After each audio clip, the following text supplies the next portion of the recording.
Hello बच्चों, so the question here is define kinetic energy of a body, derive the mathematical expression to calculate the kinetic energy of a body of mass m moving with velocity v. How will the kinetic energy of a body change if the mass becomes half? ठीक है, so concept जो हम यहाँ पे use करेंगे that will be of kinetic energy. किसका concept लगाएंगे? kinetic energy का. अब देखो स्टेटमेंट पहले तो हमने ये डिफाइन करना है कि काइनेटिक एनर्जी होती क्या है. एक ऐसी energy possessed by a body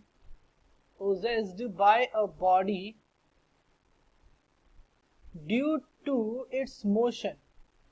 ठीक है, एक ऐसी एनर्जी जो कि बॉडी पोजेस करे अपनी मोशन की वजह से. दैट एनर्जी इज नोन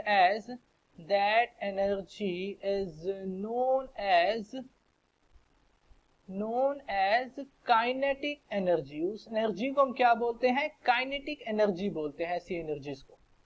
ठीक है, तो ये हो गया काइनेटिक एनर्जी के बारे में. अब मुझे डिराइव करना है यहाँ पे कि एक्सप्रेशन क्या है काइनेटिक एनर्जी का. अगर एक बॉडी है जिसका मास m है और उसकी वेलोसिटी क्या है? v है. सो मान लो, देखो एनर्जी को हम लिखते क्या है? चेंज इन एनर्जी जो होता है हमारे पास that is equal to work done. और वर्क डन क्या होता है? Force multiplied by delta S which is displacement. और फोर्स को देखो हम क्या लिखते हैं? फोर्स को हम लिखते हैं F is equal to mass into acceleration. ये तो बेसिक मैथमेटिकल एक्सप्रेशन है फॉर फोर्स. ठीक है, so I can write delta K is equal to ma delta S. What I can write? Delta K is equal to ma delta S. अब third equation of motion देखो क्या बोलती है कि v square is equal to u square plus 2as. तो initially यहां से देखो मैं यहां से लिख सकता हूं a delta s is equal to v square minus u square divided by 2, है ना. मैं ये लिख सकता हूं v square minus u square divided by 2. अब एक चीज समझो यहां से कि जो मेरा ये एक्सप्रेशन तो आ गया, यहां तक मेरा एक्सप्रेशन आ गया, ये चीज तो मेरी आ गई.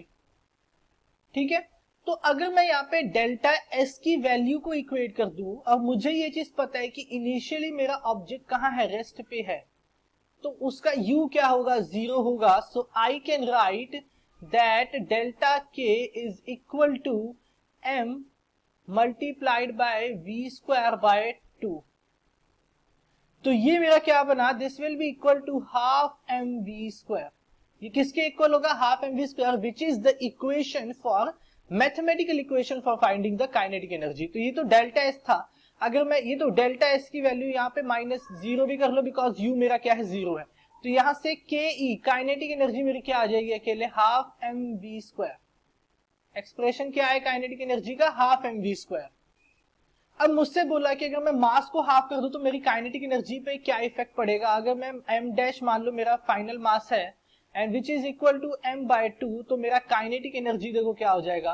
Kinetic energy will be written as K E equals to half multiplied by m by 2 multiplied by v square. It means कि मेरा काइनेटिक एनर्जी जो के ई डैश होगा that will be half of the initial kinetic energy.